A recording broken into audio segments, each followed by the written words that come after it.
It's 11 o'clock. I'm Victoria Smith. Hundreds of protesters are expected outside Prestwick Airport later, where American flights bound for Israel stopped off to refuel.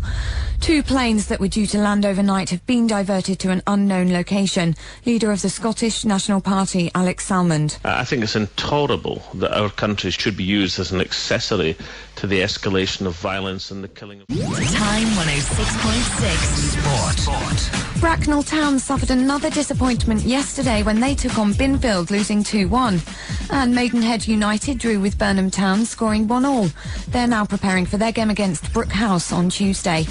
England's cricketers are celebrating after taking 1-0 lead in Test series with Pakistan.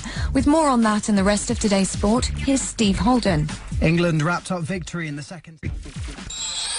Time 106.6 Weather. Rain starting to clear, bringing sunny spells and scattered showers. Highs of 26 degrees Celsius, 79 degrees Fahrenheit.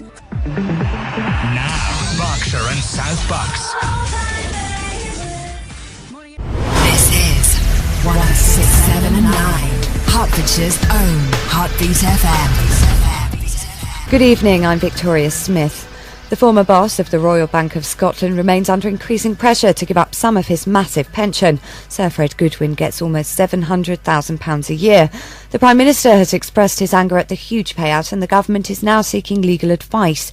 But employment lawyer John Quigley says it all depends on what was officially agreed. If there are contractual commitments to pay this... The FTSE 100 stands at 5,776.40, the Dow Jones at 12,110.24, and the Hang Seng at 22,707.29.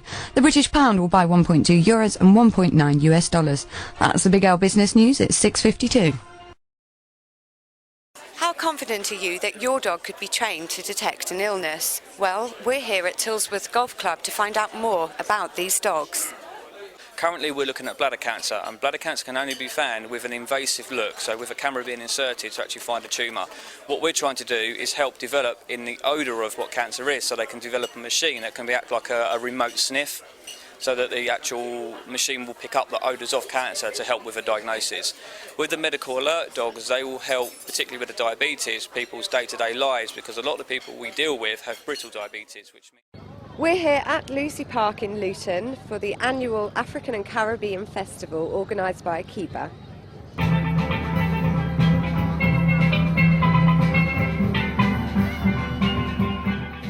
This year it's part of the London 2012 Inspire programme, which aims to celebrate the arrival of the London 2012 Games and encourage young people to get involved.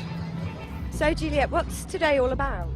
Well, every year we organise an annual African and Caribbean... Sarah, how do you go about encouraging children to eat healthily? Okay, I think the importance is providing it in a fun way, and also involving parents as well. So it's also getting the parents on board in terms of providing them with the healthy eating messages so they can apply them at home. I think things like visual things such as fat and sugar and showing them in their popular snacks kind of makes them think twice. Well, it's a very, very important date in our calendar, and it's an opportunity for lots of representatives from the community to join with the Fire and Rescue Service in celebrating some of our achievements, but also, of course, celebrating this wonderful time of year. We've got lots of things happening. We've got 3 bands happening. We've got Simply Vintage Band, which my dad plays in. My band, the High Wires, are playing, and also we've got Austin Drage, who was an X Factor contestant a couple of years ago, going to come down and do a couple of songs. What are the main issues of road safety in Bedfordshire? Well, in Bedfordshire, we actually the fire service actually attends more road traffic collisions than they do fires. And in fact, we actually rescue more people from those road traffic collisions than we do from fires also. So unfortunately, it's increasing at the moment, and we're seeing more and more collisions on our local roads.